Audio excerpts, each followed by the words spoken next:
నేను నీ సంతానమును ఆశీర్వదించదను అని ఒకవేళ ఆ రోజు మీరు చదివారు అనుకోండి, అది జ్ఞాపకం పెట్టుకోండి.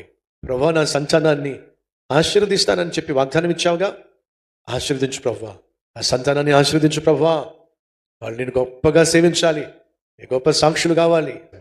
ప్రార్థన అనేది బ్యాంక్లో మీరు డిపాజిట్ చేసే సొమ్ము లాంటిది. మీరు చనిపోయినా సరే ఆ సొమ్ము మీ కుటుంబ సభ్యులకు చెందుతుంది. అది మాయమయ్యే ప్రసక్తి లేదు. అలాగే మనం చేసిన ప్రార్థనలు పరలోకపు బ్యాంకులో దాచిపెట్టబడుతున్నాయి. మనం చనిపోయి పరలోకానికి వెళ్ళిపోయినా సరే ఆ ప్రార్థనల యొక్క జవాబు ఖచ్చితంగా భూమి మీద ఉన్న నీ బిడ్డలు అనుభవిస్తారు, అందులో సందేహం లేదు. కాబట్టి సులభంగా వాక్యాన్ని జ్ఞాపకం చేసుకోవాలంటే ఆ రోజు క్యాలెండర్లో ఉన్న వాక్యం చదవండి, ఉన్న రిఫరెన్స్ జ్ఞాపకం చేసుకోండి. ఆ రిఫరెన్స్ జ్ఞాపకం చేసుకుంటూ ఆ దినమంతా ఆ వాక్యాన్ని ఆధారం చేసుకొని ప్రార్థన చేయండి.